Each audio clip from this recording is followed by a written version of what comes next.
It's the Laugh Smartly Show, because apparently you needed us. Here's Biff, Lucky, and Mr. Fun.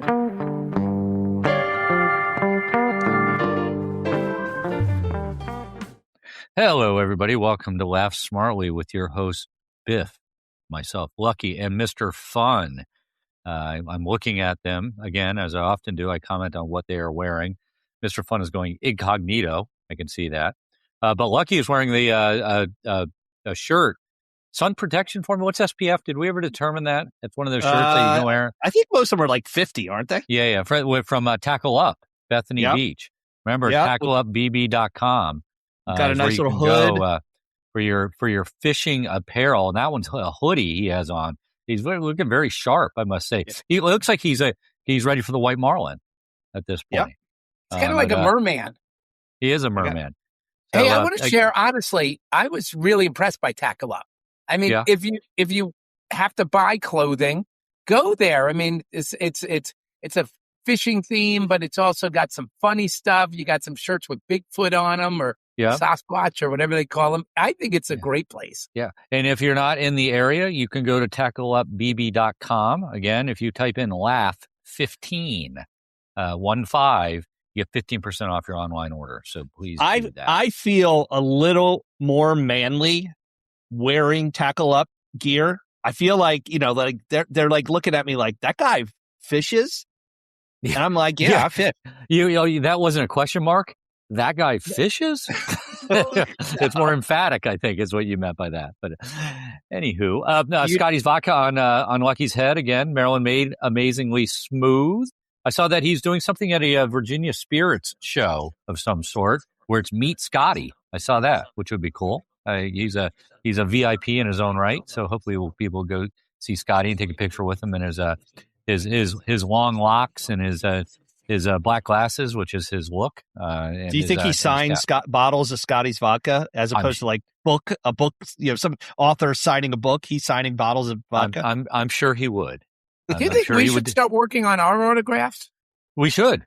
We should do that. Absolutely. So, and I am, which you guys can see, and those on YouTube, we see, I'm wearing a Rockfish and the Rivermen shirt, which has just made it in the mail from the northern neck of Virginia to me. And I have a couple for you guys when I see you next. So we will do that again. Rockfish and the Rivermen leading us in yet again. Is that a woman's sweatshirt or is that a man's that you're wearing? It's gonna look, it looks big on me. When you get it, it will not look big on you. He sent us the same sizes? He did not. I'm not going to tell you what he said he thought your size was to begin with. Okay. So I corrected it. So, he sent you the skin tight version, Mr. Fun. Yeah. It's an athletic shirt. Athletic looking shirt. Shows off my pecs. Shirt. Speaking of shirts, I read this, just to go on a segue, that Under Armour, which started as an athletic shirt company, right? Isn't that what their thing was originally, right? Kevin Plank sold them out of cars and built it into the empire.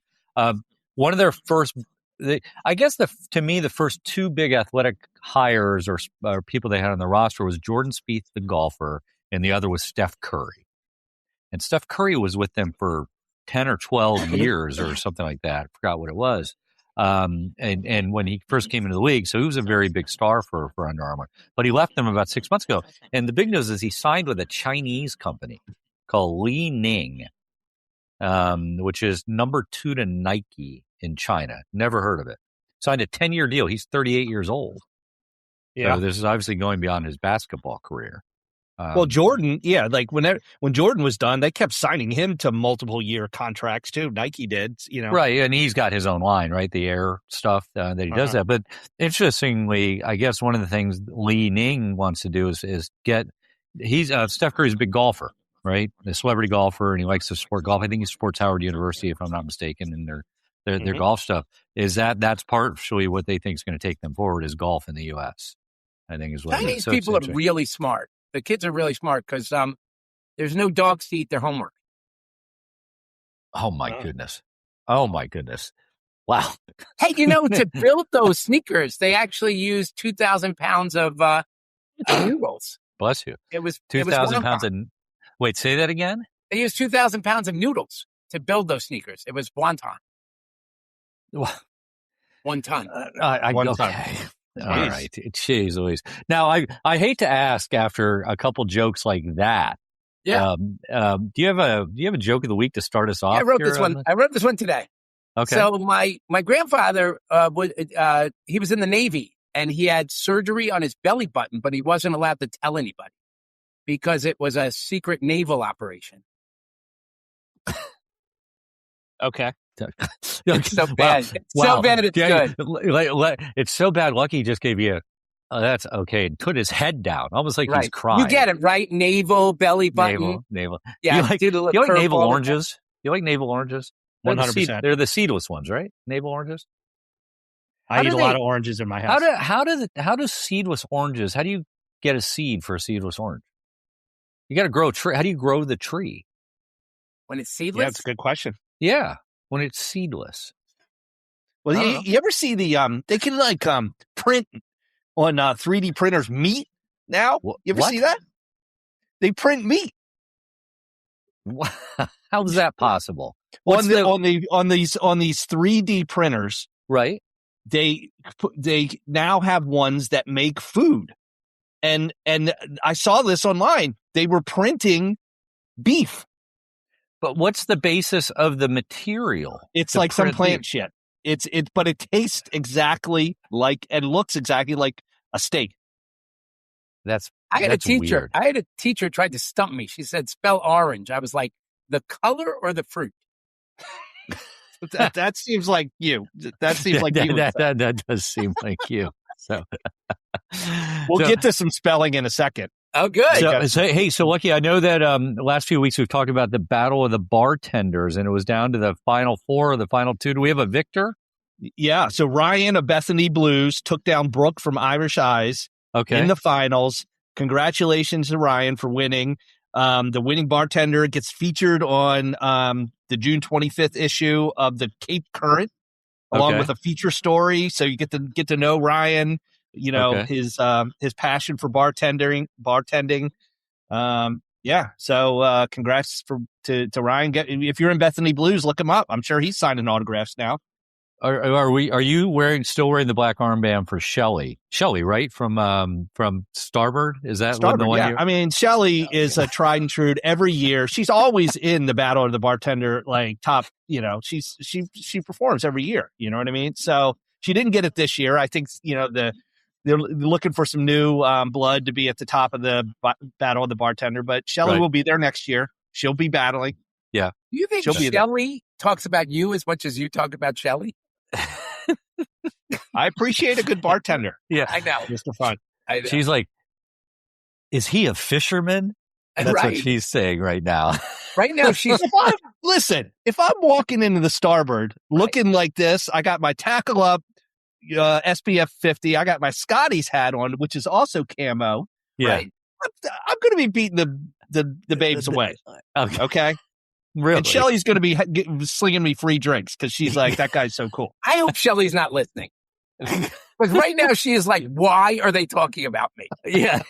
Why are these 60-year-old men talking about me? So a final bar thing. I happened to catch an article about secrets in Ocean City and the trees. The trees that it's legit that every year they bring in these millions of dollars worth of trees, and they plant them in May. I think they put them back in. It's incredible how many trees they buy. Well, you wonder, do the palm trees, they don't survive the winter? I guess they take them all down and put new ones in. I wish I had read that much more in the article that I saw. I think it's, I think part of palm trees is, there's a lot of water in them, and if it gets too cold up here, I think it kills them. So maybe they take them back down south somewhere where it's not so not so cold, but they take them in and out, it's impressive. It's an impressive facility. And then our friend Heidi A.S. we just saw at her daughter was playing at Hooked Up in Millville, and Keith S. his daughter as well, Abby, who you should go see if you can, and she's doing the distillery tours at Secret Heidi Still, which is great. It's a lot of fun. We definitely promote that. People do a distillery tour, and if you see Heidi, please say hi from the last Smartly team. So good. Lucky, what else is going on? All right, a few recaps from last week. So we did the best cookout recap. We teed up Mr. Fun. We let him pick first in every of the rounds. And I did not disappoint. You did okay, but I mean, of the unofficial tally that I did, I think I'm the winner of the best cookout. I'm gonna have to protest. This is under protest. My ribs, baked beans, good humor, ice cream, and iced tea was I think the winner. Yeah. Now I had a lot of people teeing up their 4 things would be. Yeah, which is irrespective of a draft. Did you get? What feedback I got? Mine didn't get a lot of votes. I will grant you that. But I took it as it's a cookout. You're actually cooking the food there. So I can take, Lucky did get me on the ribs. That's fine. You can cook ribs at a cookout. You're not cooking brisket at a cookout. No, you're not. You're just not. And then Lucky, to his credit, he polls a lot of people and they come back with like the best of thing. Like, well, no kidding. It's not a draft. I could surely pick 4 really good items if it wasn't a draft. That's not how it works. So, but anyways. Well, Mrs. Rockfish did have the ultimate cook. She said that these what Rockfish likes. Yeah. Tomahawk ribeye, au gratin potatoes, which I don't know if you have those at cookouts, but she does. Right. And they do. Napa Cabernet. Yeah. Right. Everybody likes a nice red. And then chocolate cheesecake. That's going to melt in the freaking hot sun. That's good. And to be fair, she picked Mr. Fun's meal, if I'm not mistaken. She did. That. She likes brisket. Did. She knows barbecue. That woman knows barbecue. It's a cookout, not a barbecue. Anyways. Saucy. That woman is saucy. There you go. Yeah. All right. The national days this week. So, which it seems like there's a national donut day like 3 or 4 times a year. I thought there was a National Donut Day earlier in the year, but apparently it's the first Friday in June. Mm-hmm. Okay. So, this Friday, this weekend, hit Krispy Kreme. They're giving away free donuts. No purchase required. Dunkin' is giving away a free classic donut with the purchase of a beverage. Duck Donuts is giving a free classic donut, no purchase necessary. So some of the donut, a lot of these donut places are in the Delmarva area. Get your free donut this weekend. Okay. All right. Again, I don't know what's going on with National Applesauce Cake Day. What is that? Yeah, there must be a big lobby for applesauce cake, which I do like applesauce cake. What is applesauce I didn't know it was that cake? super popular. What is it? I've never had that in my life. I've never even heard of it. It's used. A lot of people use applesauce to cook as in the ingredients, and so this one must be heavy on applesauce. I don't know. Right. Higher Education Day. So, good big props to all the professors out there. And the folks that smoke pot and go to school. Yeah. What's that? It's higher education. People that smoke pot and go to school. Did you see that University of California has gone back on not using the SATs? They're going to require them again. Okay. That I read this so this is sort of a coming out of COVID thing and call it whatever you want to call it, but they got rid of the SATs. So 25% of the kids that were getting into the University of California system, which is a very good university system, right? Cal Berkeley being the premier university in that system, were coming out of schools where they're basically counting GPA, and there was grade inflation in GPA. 25% of the kids that were there had at least a GPA of 4.0. The amount that had like 4.1 and 4.2 was quite high, but then they were taking math classes and where they're taking calculus, and the professors are finding out they don't have the equivalent of middle school math skills because the grade inflation's gotten them through high school without having to take the math level or courses that prepare them for college. So they've gone back. They're instituting the SAT again because it's the best barometer. Go ahead. So this isn't true, by the way, but my first boss was challenging me to answer some questions, and he insulted me. He roasted me by saying, in front of a crowd, anybody know what Mr. Fun got on his SATs? And before anybody could answer, he said, ketchup. He got ketchup on his SAT. I think that is mean. I think the SAT thing with college, SAT standardized test, it's the equivalent of come back and work in the office. They're trying to get the stuff back to normal for pre-COVID, right. Because I think the standardized tests are pretty good, Change the test. If they think that it is, the biased. questions are unfair, right. then change the questions. But still, a standardized test to get into a college seems like it's not an awful idea. Yeah, I agree. The only other thing I'll mention, higher education. Did you hear Harvard is starting a trend where to combat grade inflation, they're saying that their professors are giving too many A's. Yes. So they're going to limit the amount of A's that they can give in a specific class, which I think is a really good idea. Like everybody can't be, everybody can't get A's in the class. Somebody's got to be better than the other in terms of what they're doing, performance wise. Yeah, no, they've created the problem that they got to solve. It's National VCR Day, which we talked about in the promo this week. A fun, nostalgic holiday celebrating videotapes and home movie rentals. Do you guys own a video cassette recorder player?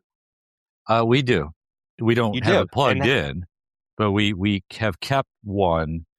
It's actually a TV VCR combo. So because we have it's video, going to make a comeback. You think no, just because we have videotapes, and if we ever want to watch them, at least we could put them on, right? Because when our kids were younger, some of the stuff was shot on VCR or video cameras with VCR tapes, so we have some of that. Yep. So it's funny, Rob G. I was talking to him. He does not own a VCR, but he had a need to look at a bunch of his old video cassettes. And so he had to go through his whole neighborhood trying to find a VCR so he could watch his wife's high school graduation. So anyway. Yeah. What about your cassette player? Do you have cassette players, Biff? I have no, I do not. But what I found the other day, and I will tell you that it was something you sent me, was the cassette from the answering machine. When honestly, I haven't listened to it from when our daughter Natalie was born. And it was you had either left a message or I had left a message with you. And I have that. Wow. That recording. But it's on like a little mini thing that you get from an answering machine. I have no idea how I'd find a place to play that. But I have very caring of me. It is, whether you It's remember it or not. So. Yeah. Speaking of nice, I found a card from my wife. When we first started dating, she sent me a card that said, "I hope you get better soon." And it wasn't because I was sick. It was the day after we had sex for the first time. That's pretty good. That's a good joke. Yeah. That's a really good joke. You get it, Biff? Because she wanted me to get better at sex. No. Okay, got it. All right, here we go. I got some topics for you guys. And Mr. Fun, you had mentioned, your SAT prowess, and we know you've been a top of this student class. Did you say SDT? It's SAT. Okay, got it. SAT prowess. Got it. Okay, so the Scripps Spelling Bee Championship was last week, or this past week, and this 14-year-old kid won, Shrey Parikh, from California, and which is really cool. $50,000 prize. What nationality was Shay? What origin? I'm just curious. Either, I think Indian. Okay. I guess Indian or Pakistani, one of the two. Yeah. Yeah. Sure. Eighth grader won $50K. So, okay. So do you guys know, do you remember the whole, the contest where it would be going on and on and on? They get down to the last two. They kept going word for word, and it would basically go on for like 2 days. Did you know they don't have that concept anymore? They've revamped the contest. So what's you the get one format? shot at the word. No, what they do is they have a spell off where you stand at the podium for 90 seconds and you have to spell as many words as you can. Wow. That's how they determine the tiebreaker now. They don't sit there and go back and forth anymore. They just basically so Shrey, it was between Shrey and another person, and Shrey spelled 32 words correct of the 35 in this spell In 90 seconds? In 90 seconds. Wow. Wait, that's 3 seconds a word. Yeah, that's quick. And is it so they both contestants get the same words, or they're different words? Different. I think it's different words. Yeah, Shrey got like cat, dog. I mean, that's impressive to do 30 some odd words in 90 seconds. Yep. Everybody, I got kicked out of a spelling bee because I couldn't spell the word Armageddon, and people were acting like it was the end of the world. No? Okay. Yes. Okay. Okay. Here, Mr. Fine, I'm going to test you, Biff, and I'm going to test you as well. Okay. The big thing this year with the spelling bee was, of course, the words are hard to spell, but nobody knew the definitions of these words. Like, they're just like these crazy words. Yeah. All right. So this one, Mr. Fine, I'm going to give to you. No. Okay, this is the word that Shrey won on. Bromocryptine. BROMOCRYPTINE.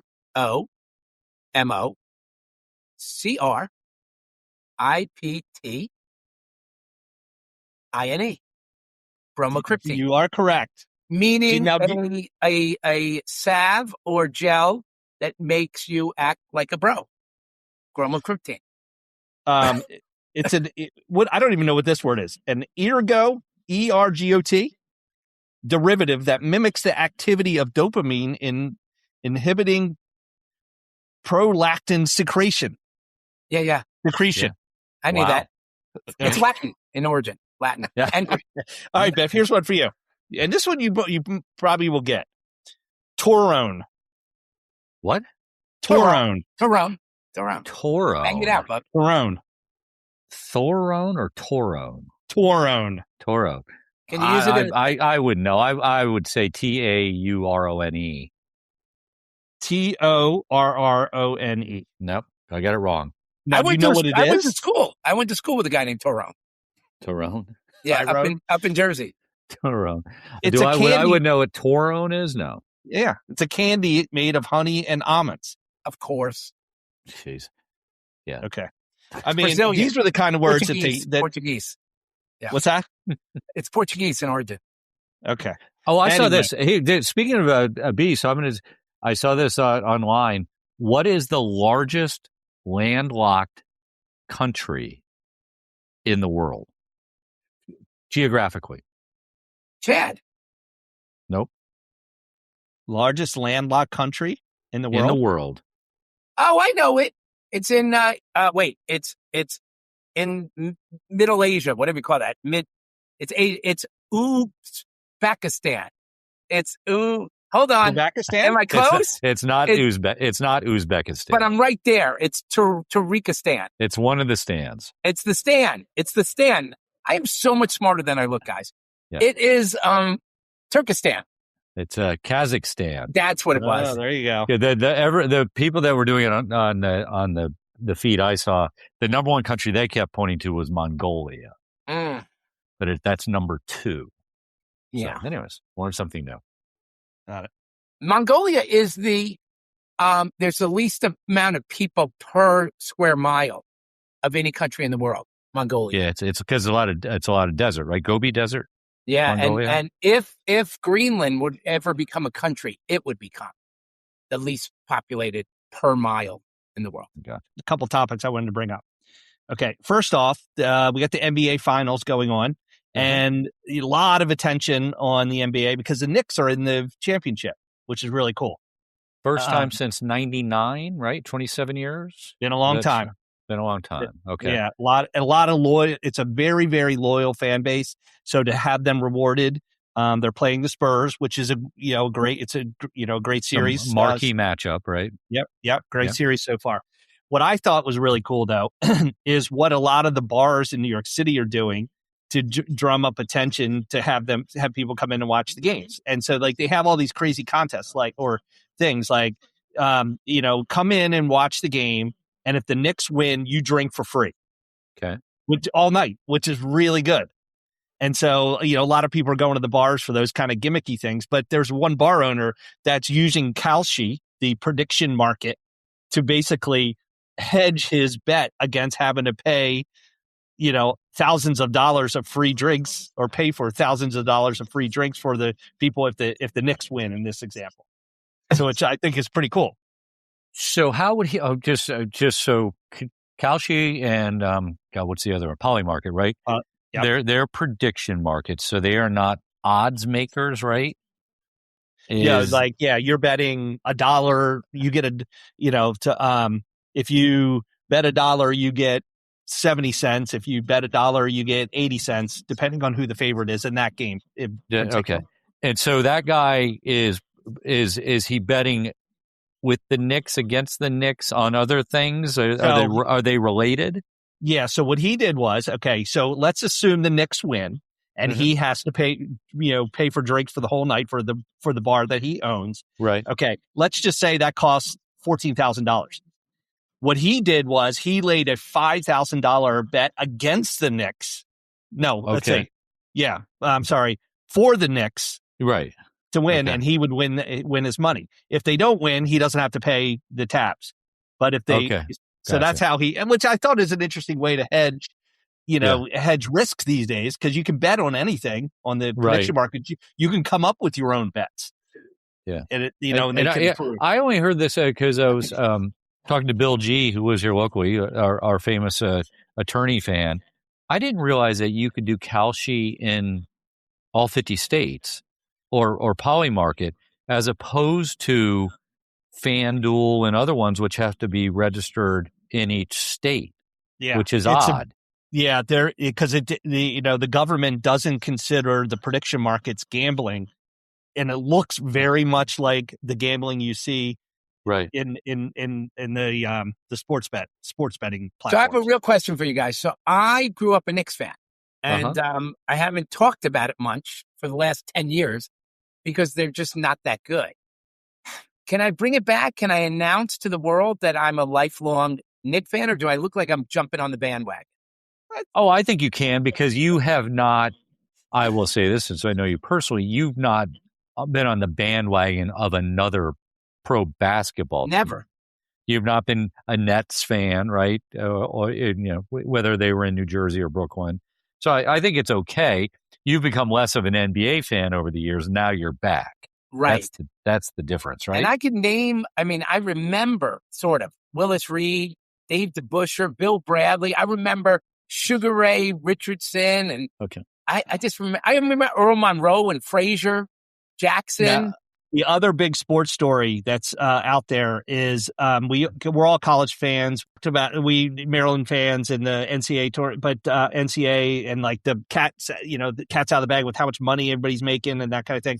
So there is a piece of legislation going through right now, Congress, the Protect College Sports Act.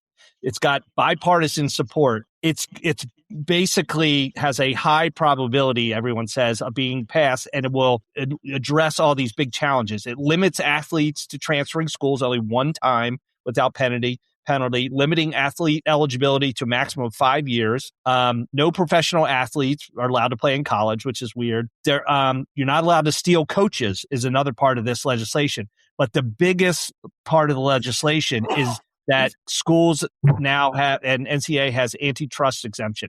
Because what was happening was NCAA would make a rule change and then somebody would challenge it in court to be anti-competitive. Well, if the NCAA has an antitrust exemption, they can come up with these rules and won't have to worry about getting challenged in court. So there is light at the end of the tunnel when it comes to this college sports stuff. So for whatever it's worth. But so you think the players, so to speak, are going to agree to this? They're getting players paid. Don't get a choice, because if Congress gives NCAA, who's the sanctioning organization, if they give them an antitrust exemption, they can make anti-competitive kind of rules like capping salaries, how much you pay players, how much player movement. Right now, they don't have that luxury, and thus that's why it's the wild, wild west. If this is ever challenged, you cannot limit a person's earning potential. You can't do it. If they have an antitrust exemption, you can. So somebody sues and the Supreme Court looks at this, and I don't know if they lose. I think they win. I think if the players sue, they win. There are I don't like it, by the way. I don't like it. Yeah. But I think they win. Yeah, not if it's if it's a law. But wouldn't it be? I believe the term is Pyrrhic victory, right? So the NCAA through this congressional thing could win whatever. It would back what they need. The reality is though that it could be the end of the NCAA if this happens, right? Because at that point, the players have proven that they're playing now between 18 and 22 years old. People are willing to pay them to play a sport. Yeah. They will develop their own league outside of the NCAA. I think that's what would happen. They'll play in Saudi Arabia. Right. And we'll watch them on TV like idiots. Yeah. Well, we'll see. Now, a lot of the conferences are in favor of this, but the two biggest ones, the SEC and the Big Ten, are not, of course, because they're the big behemoths. They're spending money like drunken sailors, on, $40 million football rosters and, $30 million basketball rosters. So anyway, commentary is that this is going to be one of the first steps to walk all this crazy nil, paying players tons of money, everybody leaving every single year. Let me answer this question. Do you ever stop, because of this craziness, do you ever stop watching college basketball and football? I have a different feeling for it. I love Maryland sports, so I'm always going to love Maryland sports, but I do have a little bit of anxiety every year coming in, who's going to be on the basketball team. I don't like that. Yeah. And if it would eventually wear on me, I think, if that was my feeling every single year. I think I'd go as long as they win. I hate to say it. It's like being a Yankee fan. When I was growing up as a Yankee fan, people were like, oh, you guys just buy winning teams. And I got defensive at first, and then I was like, yep, that's what we do. What's odd to me is I think I hold the two basketball, the two big revenue sports in college are basketball and football, right? Yeah. I hold them to different standards. It doesn't bother me at all that the football players move around like they did. If you think about Mendoza winning the Heisman Trophy, who started at Cal, wins the national championship with Indiana, I think the product's really good on the field. For some reason, I think basketball is in a different realm. Maybe it's because you can see who they are, right? They're not hidden by the uniform. But I find less interest in basketball than I once did. I think it's football has managed to skirt this a little bit better because maybe you do see it as the junior league for the NFL at the end of the day. It's you know what's interesting about this? We talk about NIL and all this stuff, every other podcast. It's really become such a prevalent conversation amongst sports fans. It's really interesting how it's begun. And I hope we're not boring other people, honestly, in our audience, that we spend 10 minutes, 5 minutes on every podcast because it's such a big part of our world right now. Yeah. Anyway, so we'll keep an eye on that legislation. Yeah. All right. So to our own, from our sports page and talking about competition to our own competition, we're turning to this week's host draft. Okay. And it's June and the weather's starting to get nice and we're all going to the beach. Okay. So here's our host draft this week. And Biff, you get to pick first because you've been swinging and missing the last few weeks. So we're going to give you a chance to go first. And we're going to do snake draft. So I'll go second and Mr. Fun, you get 2 picks, third and fourth. Okay. You're at the beach for 4 hours. 4 hours. And you get to bring 4 things with you to the beach. 4 things. Yep. Okay. All right. They're right out of the gate. I'm bringing a beach chair. Okay. All right. Now that means that nobody else can bring a chair, right? Nobody can bring a chair. Yeah. Okay. All right. Okay. I'm bringing a beach blanket. I'm bringing a towel and an umbrella. No. Because you get both. Look at you. Chair. Okay. Blanket. I'm so comfortable right now. Okay. You're bringing an umbrella and what, Mr. Fun? And a towel. A big giant towel, bigger than your blanket. Okay. I'm bringing a cabana. It's not allowed. It's not allowed on our beaches. Yeah. Yeah. On the Ocean City beaches, you can. Huh. All right. The kind you're allowed to bring. I forget. I know. Good luck carrying. All right, so I get 2 things, right? I get 2. All right. I'm bringing a raft, flotation, something flotation, right? A flotation, something or other. Yes. Could be a raft. Good. Okay. And I'm bringing a football. Oh, geez. So you have a chair, a raft, and a football. Yes. so far. Okay, so I'm so happy if you don't say this. I got the best one. I have so I have a blanket and a cabana, so I'm good to go. I'm bringing what game should I bring? I'm bringing Spike Ball. Oh, that's good.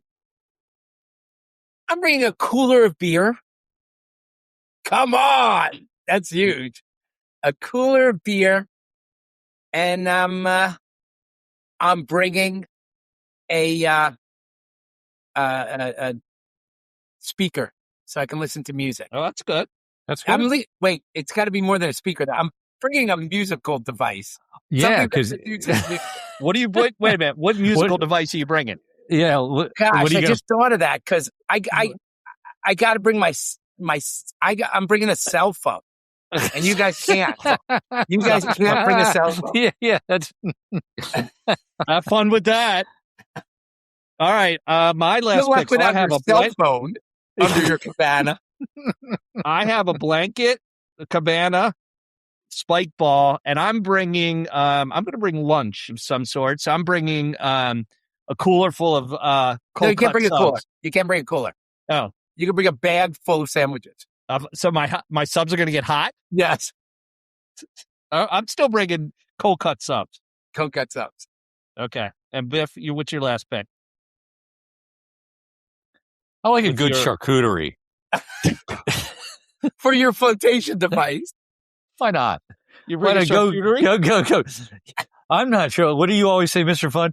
This is our listeners are a sophisticated group or something like that. Yeah, so charcuterie. It's I want to picture you guys carrying all this stuff to the beach. Yeah, I don't have a lot.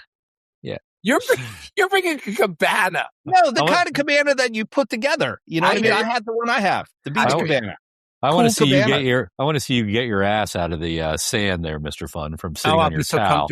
I'll be so comfortable. All right. So quick recap. Yeah. Biff has got a beach chair, a raft. He's going to float away, football, and he also has charcuterie. I feel bad for him. I feel bad for him at the beach with that stuff. Oh, I feel good. Mr. Fun has an umbrella, a towel, cooler of beer, which is pretty darn good, and your cell phone. Have fun with that. Listening to your music on your ear. Right now, people are thinking, absolutely need my cell phone at the beach for so many things. Okay, and I think, again, just out of the gate, I'm looking pretty good. A blanket, one of those cool cabanas, spike ball, and cold cut subs. Now, let me be clear here. You're by yourself. Have fun playing spike ball. No, because none of us brought a friend. None of us brought a friend. We're all sitting alone. What are you talking about? Like the Swedish volleyball team you brought? Oh, you're sitting alone. You could have brought them. Biff chose a charcuterie board. I'm definitely not going to Biff's beach with his charcuterie and his flotation device. You are alone with spike ball. All right. Very good. So we'll look for some feedback. Contact at laughsmartly.com. Thank you for everyone for participating in our host drafts. We just did one this week because everybody's starting to go to the beach now. So we'll see who has the best beach day between the three of us, and you guys can weigh in. So, all right. Couple other quick stories. I read this article, and it's really interesting in terms of Armageddon is something, and the apocalypse is something that's always like fascinated me. You know, like we talked about the doomsday clock before, you know, how close are we from getting to, you know, just civilization evaporating. So this guy, his name is Kyle McDonald. He built a jet tracker to assess emergencies via private jet movement patterns. Okay, so all this information is available free. Is basically how aviation moves. You know, you got commercial aviation, but also these private jets also you can watch them, you can track them. Okay, and his theory is that if there's a certain pattern of corporate jet movement, it's an indicator that apocalypse is upon us. Because his theory is these rich people are the ones that are going to know that the S is hitting the fan before the rest of us rank and file people would. So he has this system. It's a website. It's called the Apocalypse Early Warning System. You can go up. It's ews.kylemcdonald.net, and you can watch these jet movements, and you can see what he scores, this emergency level scoring. He's got and if he's come up with criteria, like they move in a certain way, that's a level 1. That's normal. But if they do this, it's a level 2, 3, 4, and 5. And 5 is like the sky's about to fall in. What do you guys think? Ironically, I've been thinking a lot about doomsday. I've been thinking like there's no tomorrow. I've been thinking like, hey, these people are rich. The people with jets. Assuming, yeah. Speaking of being rich, I was skinny until I started making money because I work for an English company and they pay me in pounds.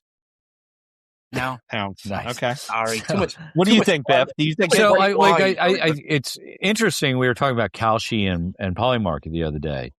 I almost think they're a better prediction market for the end of whatever, because as they've proven, people will make bets on inside information as it relates to military actions.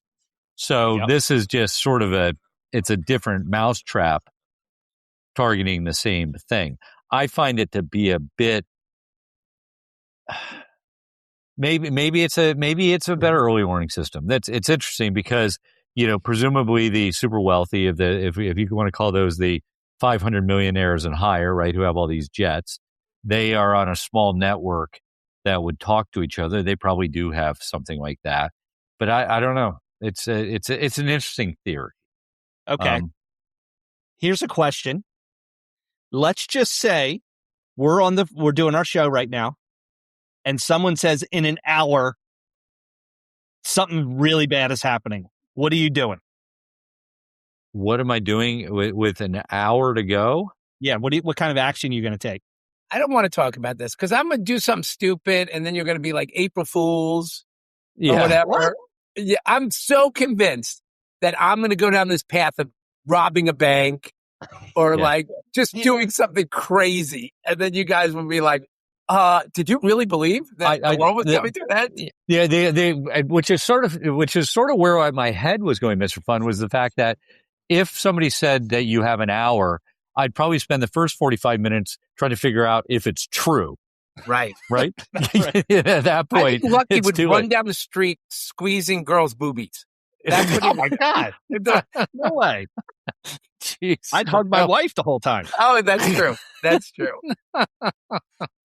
Spooning now, each other. Mrs. Lucky want to hug me. She might say, "Hold on, I'm driving to Bethesda to hug Mr. Fun for the." That's right. I got more hugging to provide. I'm a good hugger.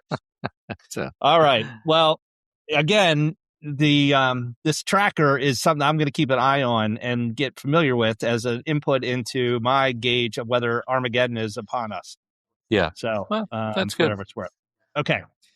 One other big thing for me, and then I'll turn it over to Mike, back over to you guys. Okay. We talked last week about the summer previews for movies. Yeah. All the big franchises were coming out. The new Star Wars movie was coming out. We talked about our favorite franchises, that kind of thing. The two biggest blockbusters of the summer thus far are one of which only took $10 million to make it. That movie called Backrooms. Okay. I went to see the movie this week just on a random. My youngest daughter said, "Hey, let's go see this movie," and I'm like, "Okay," and I went just to hang out with her. But this movie is one of the weirdest, freakiest movies ever. I highly encourage everybody to go see it. It is worth the $15. The movie theater was packed, which is rare these days. With 20-somethings or with folks your age? I didn't check IDs or anything like that, so I don't know. What you notice is how many gray hair people are versus not gray hair people. I don't know. But it's funny, but the director of this movie is only 20 years old, the youngest director to helm a #1 box office film globally. Yeah. Which is crazy, and again, there's the advent of YouTube movies, YouTube content. This guy, Kane Parsons, who's the director, he is known for like developing shorts and a little bit longer form things on like places like YouTube. But he got his first chance at the first weekend, $81.4 million, $118 million globally on a $10 million investment. Yeah, that's cool. Okay. Good for him. But the premise of this movie. That's what I wanted to know. Without giving it away. Be careful. Okay. I'm not going to give it away, but okay. It's a guy, he owns a furniture store. Mm-hmm. And he finds out that there's a wall in the furniture store that he goes through the wall and there's this infinite number of back rooms. And I'm going to leave it at that. It gave us it is worth it's probably not going to win Academy Awards, but it's the different movie I've ever seen. Were you scared? Okay. It was there's suspense in it. Yes. Is there horror or just suspense? No horror. Is it gruesome? No, not really. No. Did you put your hand in front of your face at any time during I did hold my daughter's hand a couple times because it was that suspenseful. Wow. All right. Well, I like that. Good for you. Yeah. So, believe it or not, Mr. Fun. Yeah. We are really at the point where we need your final joke of the show. It can't be. Say it isn't so. It is Say so. it isn't so. It is so. All right. So let's see. Wait. Talk amongst yourselves. Just a minute. Yeah. I asked my wife why there's not as much sex on television these days, and she said because the TVs are really thin and hung on walls. That's why there's not as much sex on television. On television. So, yeah, that's good. That's Look all at I you. got. That's all you got. So, all right. Lucky. Contact at laughsmartly.com. Please send us feedback on our host draft and on other things we talked about. Yeah, just I'll just say it as we say every week. Please like, subscribe, and share. Share being the optimal thing. Share the show. I've been ran into another person this week where had heard about the show but not listened to it. I forwarded the link along, and they're listening to the show now. So we love that. Love the feedback when people do listen to it. So please do that. Again, catch us on YouTube, podcast platforms. Look at Instagram, Facebook, TikTok. We are everywhere that others are. Mr. Fun. Lucky's wife told me the other day that she said, I've been listening to the podcast much more frequently. And she said about 5 out of your 7 jokes are funny. And one, I have no idea what the hell you're talking about. Yeah. So I think that's good, right? That's good feedback. That's very good feedback. Just a final plug for you, Mr. Fun, June 19th. June 19th, BT Bethesda's. That's a Tuesday night. I'll be hosting a comedy club. And I postponed my debut in So You Think You're Funny, which is a competition to determine if you're funny, until July. So I'll ask you to come out and root for me in July. Excellent. So good. Again, support our sponsors, Scotty's Vodka, Tackle Up, tackleupbb.com. Laugh 15 is your code. So go out there and enjoy all the products that we support because we love them dearly. So good to see you guys. Thank you, everybody, for listening. And until we do it again next week, let me just say thank you and goodbye. Laugh Smartly is a production of Laugh Smartly Industries. Please subscribe, like, and share wherever you listen and watch us. And we'd love to hear from you, so email us at contact@laughsmartly.com. Thank you again for listening.